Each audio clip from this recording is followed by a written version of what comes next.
Death Stranding is the most Kojima game yet, but is it truly deserving of its acclaim from a gameplay perspective? Putting aside all the Monster Energy memes and Kojima hype, Death Stranding still stands out as a testament to innovative game design and genre redefinition. It's a walking sim, but it's so much more than that. It features a freely explorable open world, but it's unlike any other open world on the market. It's got a laundry list of top-tier acting talent and oodles of product placement, yet it somehow doesn't feel contrived or monetarily motivated. Death Stranding is an enigma of a game, a weird thing to be marveled just as much as it is to be appreciated as a game. And there are laws about that kind of thing, now that we're a nation. I just couldn't bring myself to do it.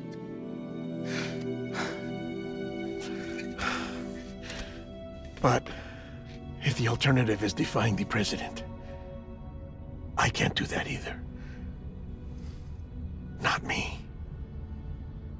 For one, it invented a subgenre appropriately called a Strand game. For the longest time, I didn't understand what separated Kojima's Strand game classification from the asynchronous message system used in Dark Souls. And while Death Stranding certainly uses the idea of Dark Souls' message system, it builds upon it by substituting helpful hints for actual in-game items. These items, from ropes to ladders, etc., can help other players traverse the harsh conditions of the environment to reach their delivery destination with less of a hassle. But the multiplayer component isn't the only aspect that defines Kojima's Strand game, it's also the distinct theming. The plot is absolutely bonkers, and any attempt to summarize it will be for naught. So let's just explore its themes and basic concepts. As a courier, Sam Bridges delivers various goods to the isolated peoples of a post-apocalyptic America. Merely stepping outside is a life-threatening venture, thanks to the deadly timefall rain and such. So Sam functions as a lifeline for the citizenry of the splintered knot colonies. In true Kojima fashion, every single thing in the game is a metaphor for the game's theming, but thankfully that theming is put to good use with clever gameplay/story integration. And of course, how can one discuss the story of Death Stranding without mentioning its star-studded cast of characters? Amelie. Amelie. You remember Amelie went west. Took her 3 years to cross. She's trying to rebuild the country. Still going on about that, huh? If this were a Hollywood-filled game by any other director, the casting might seem almost contrived or gimmicky, but Kojima is able to wrangle out a trademark quality of this through his characters, most notably the weird factor. And I don't mean a cartoony wackiness when I say that, but rather how uncanny and even alien, yet still totally within their element they all are. The phenomenal acting performances of Death Stranding's characters make the entire world all that much more believable and immersive, despite how surreal and strange it is. Léa Seydoux as Fragile casually eats a bug and rambles on about timefall and beach things as if it's just another Tuesday. Norman Reedus adds a layer of believability with his grounded tone and weathered everyman demeanor, attributes which fit Sam Porter Bridges' role as a freelance courier perfectly. I mean, sure, not every carrier has to deal with the horrific threats of BTs and military-grade cargo thieves on their route, but many gamers can relate to a guy delivering stuff.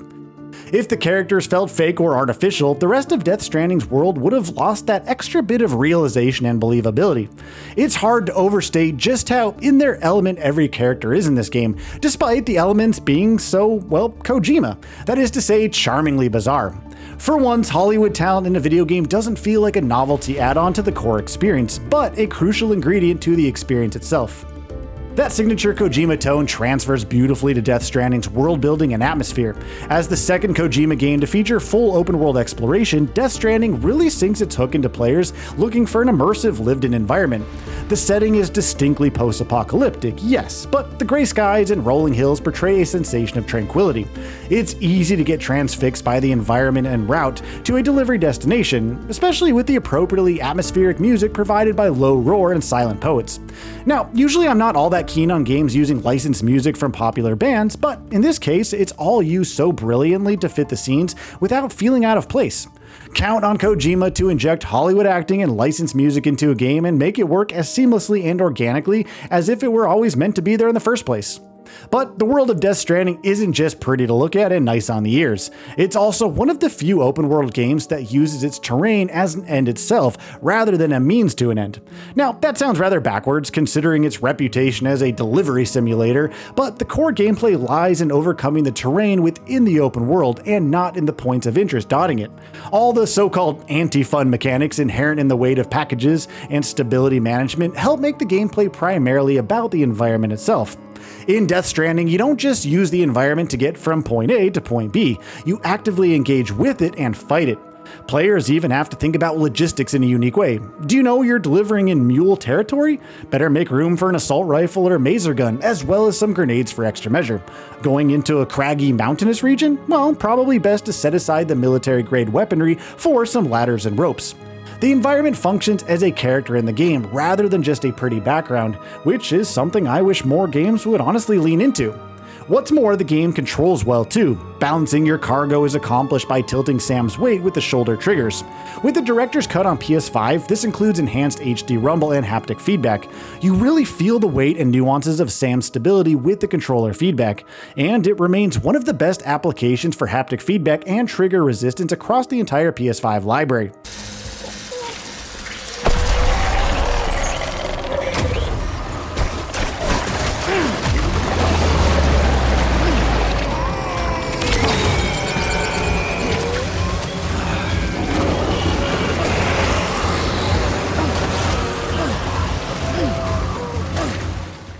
The shooting mechanics aren't the best in the third-person shooting genre, of course, but they do the job for the limited times the game demands you to engage with them. Death Stranding prides itself on its traversal mechanics rather than combative gameplay, which really helps make the open world feel that much more enjoyable to explore and interact with.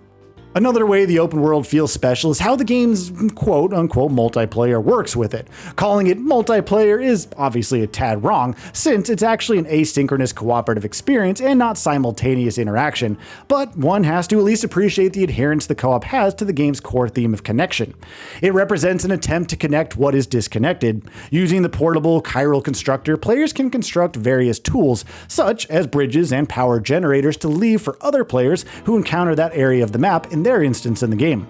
There's no reward for leaving behind helpful tools or completing another player's delivery. Well, I guess unless you count likes as a reward.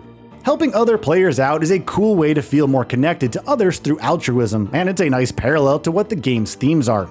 The game's mechanics aren't for everyone, sure, but that goes for most things in Death Stranding. The true mark of uniqueness and vision is that it's not for everyone, and that's okay as long as it's still good. Death Stranding is Kojima's most personal and unfiltered game yet, and we honestly can't wait to see what the sequel has in store for us. So, what are your thoughts on this? Go ahead and share them in the comments below. And if you like this video, please subscribe to the channel and enable all notifications by clicking the bell icon to get new video updates. We upload every day and would really appreciate your support. Thanks for watching.